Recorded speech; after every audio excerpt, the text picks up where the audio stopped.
C'était il y a 35 ans. Le rêve date de décembre 84 et les premiers contacts avec l'ange, mon ange, datent de juillet, fin juillet 85. Donc en gros 8 mois après.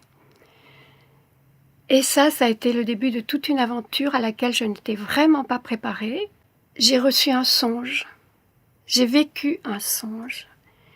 Un songe qui m'a mis en contact avec l'archange Michael. Et sans que j'y sois préparée, c'était un songe découpé comme un film avec des séquences. Et dans l'une de ces séquences, l'ange, l'archange, tend le bras vers moi qui suis dans mon trou, dans la terre, bien dans la terre. Et moi je m'étends pour essayer d'accrocher cette main qui se donnait. Et à un moment donné, les mains se sont reliées et je me suis élevée. Ce rêve a laissé des traces très fortes et encore maintenant, il est vivant. 8 mois plus tard, je rentrais de vacances et je ne sais pas pourquoi, j'ai été poussée à aller prendre une feuille de papier et un crayon.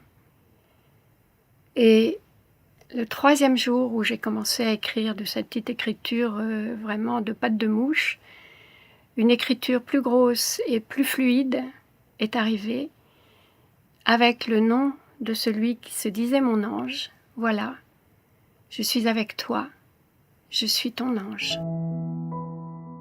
Je reçois des messages. Alors au début, ça a été un petit peu progressif, il y a eu un apprentissage. Mais très vite, ça a été fluide. Non seulement fluide, mais percutant. Dès le début, pratiquement dès le début, sans qu'on l'ait souhaité, sans qu'on l'ait imaginé, un petit groupe s'est formé pour venir à l'écoute de ces messages, à l'écoute de l'ange en fait. Cet enseignement est fait pour nous transformer, pour élever notre conscience, pour découvrir qui nous sommes. Je ne dirais pas que ce sont des prédictions, mais leurs messages sont à la fois codés et clairs, c'est-à-dire qu'ils nous donnent des indices. Ces enseignants de lumière, qui se nomment,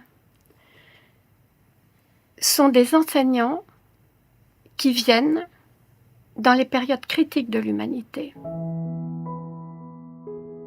Simplement de l'appeler, peu importe le nom, appeler son ange, l'ange le sait, l'âme de la personne doit le savoir aussi. Le seul rituel, c'est de prier, de me connecter à eux, en leur rendant grâce, en les remerciant d'être là.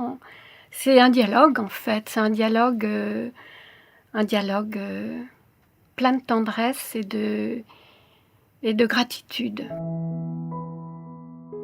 Nous avons décidé que ce livre était important parce qu'il ne fallait pas que cet enseignement, ces messages si précis, qui nous connaissent si bien et qui sont porteurs d'espoir, ne s'adressent qu'à un petit groupe de personnes.